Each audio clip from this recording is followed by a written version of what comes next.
Olá, seja bem-vindo à Rede Capital de Comunicação com o programa Varela Torres, o seu momento jurídico. Hoje vamos estar batendo um papo sobre o tema A Quebra da Coisa Julgada. O Dr. Francisco Neto está voltando ao nosso programa para poder tirar todas as suas dúvidas. Dr. Francisco, é um prazer tê-lo aqui conosco mais uma vez. Prazer todo meu. Espero trazer mais um assunto aí quentinho, novidade, né? Eu sempre gosto de estar trazendo conteúdo que seja bem recente para que todas as dúvidas elas possam logo ser sanadas, né? E mais uma vez estou trazendo um tema bem recente, que é a quebra da coisa julgada, que foi julgado recentemente pelo STF. E o que é a coisa julgada, né? Vamos direto ao ponto, né? A coisa julgada, falando aqui de um modo mais prático, mais exemplificativo, a legislação fala que a coisa julgada são aquelas decisões, né, as sentenças que não são mais passíveis de reformulação, né? A gente tem aí na Justiça Comum e no Juizado, né, prazos para que sejam feitos recursos, caso as partes não concordem com a sentença, né? Na Justiça Comum, a gente tem um prazo de 15 dias para apelação, né? E no Juizado Especial, o prazo de 10 dias para o recurso nominado. Então, passado esse tempo, quando a sentença transita em julgado, e aí após 2 anos, né, sem nenhuma oposição àquela sentença, aquele entendimento que foi firmado, a gente tem a coisa julgada, que é o entendimento que ele não pode mais ser, de maneira alguma, reformulado. Isso é o que diz a legislação. E como é que foi essa polêmica, essa discussão aí, da coisa julgada aí no Supremo? Então, nas últimas semanas, né, o STF ele julgou 2 recursos que chegaram até eles, né, eles foram provocados para julgar esses 2 recursos que foram a respeito de 2 temas, o tema 881 e o tema 885. Ambos tratando sobre matéria tributária, né? E o que ficou decidido lá? O tribunal ele entendeu que aquela matéria que já é objeto de coisa julgada, caso fosse entendimento da casa, do tribunal, fazer a alteração, haveria quebra automática. O que isso quer dizer? Um grande exemplo que a gente tem a respeito disso, que inclusive foi o tema de discussão desse julgamento, foi a respeito de um benefício que uma empresa conseguiu, né? Ela, via judicial, ela conseguiu o direito de não fazer o recolhimento de contribuição social sobre o lucro líquido, lá em 1992, né? O STF entendeu que era inconstitucional a cobrança e permitiu que ela não fosse mais cobrada, ela não tivesse mais a obrigação de recolher. Anos depois, o STF entendeu que a cobrança ela é constitucional, ela é legal, então a empresa deveria voltar a recolher. Só que deveria ser o recolhimento feito a partir daquela decisão para frente. Só que com a coisa julgada, o que acontece? Uma decisão de 30 anos atrás, né, que beneficiava o contribuinte de não ter que recolher. Agora, com a decisão da coisa julgada, ele vai ter que fazer o recolhimento daquele período em que ele teve esse benefício, né, essa benesse de não recolher. Então, assim, muito se fala sobre a questão da insegurança jurídica que vem por aí a respeito desses temas, porque você imagina o impacto que isso vai ter, né, no Brasil para os contribuintes que tiveram benefícios judiciais, né, tiveram sentenças favoráveis que desobrigaram eles a deixar de recolher, né? Então, assim, isso gera uma grande preocupação, porque pode ser que a necessidade de recolhimento de coisas antigas, como elas vão ter que ser atualizadas monetariamente, óbvio, né? Pode ser que traga prejuízos irreversíveis para as empresas que porventura podem até fechar, né? Por ter que tirar esse dinheiro que elas não esperam do caixa para poder pagar tributos que elas foram dispensadas anteriormente. Como é que seria na prática? Vamos dar um exemplo aí em relação a isso. Um valor de um benefício, pegaria esse valor, seria retroativo, pegou uma atração monetária, seria executada pelo fisco e teria que desembolsar para poder recolher através de um processo judicial de execução? Então, nesse caso, como o fisco, né, a Receita Federal, digamos assim, para esses tributos federais, ela vai poder voltar a cobrar, não seria nem necessário, inicialmente, logo de cara, uma ação judicial, né?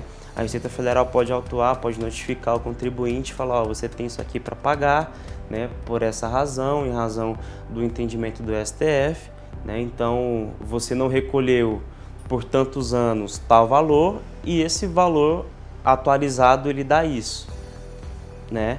E naquele valor, baseado naquele valor é que o contribuinte vai ser cobrado e ele vai ter que pagar, né? Então assim, você imagina que a sua empresa 10 anos atrás... Isso não seria apenas para essa empresa, seria para qualquer empresa que teve esse tipo de benefício. Isso, que deixou de recolher qualquer tributo em razão de uma decisão judicial que beneficiasse ela, né, a deixar de recolher imposto. Então, mas assim, não é automático, né? O tribunal ele tem que entender que a cobrança daquele tributo que não está sendo recolhido por aquela empresa, ela é constitucional.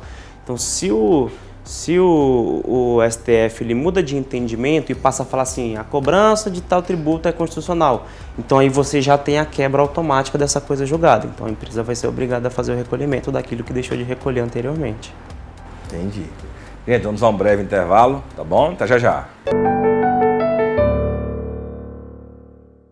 A Varela Torres Recuperação de Crédito, com sede na capital do estado de Goiás, atua em todo o território nacional e é composta por corpo jurídico especializado que contém advogados, auxiliares jurídicos e recuperadores de crédito. A equipe é apta a realizar negociações de casos de diversos níveis de complexidade, tanto em âmbito judicial quanto extrajudicial. Sua empresa ou condomínio sem inadimplência de recebíveis.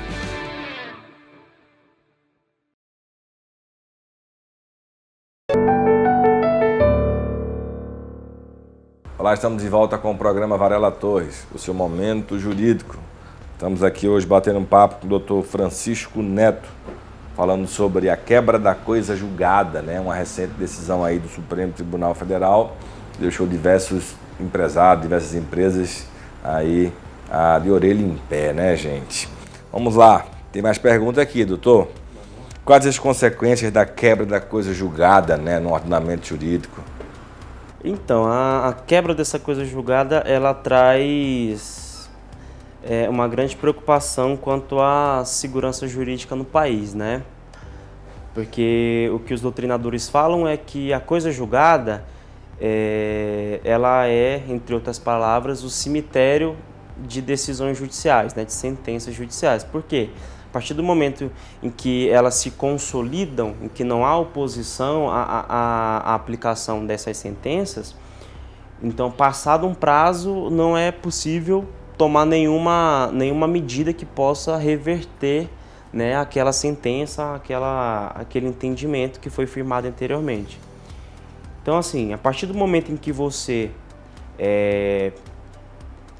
ultrapassa esse procedimento, né, essa questão de ter que esperar um prazo para acontecer a coisa julgada, a partir do momento em que você tem uma decisão em que tira de você essa segurança de que aquela decisão ela não vai poder mais ser alterada, então gera uma enorme insegurança jurídica, né? Porque a gente sabe que o Brasil ele é um dos países que tem a maior carga tributária do mundo, né? Ser empresário no Brasil não é nada fácil, porque o sistema tributário ele também é complexo, né?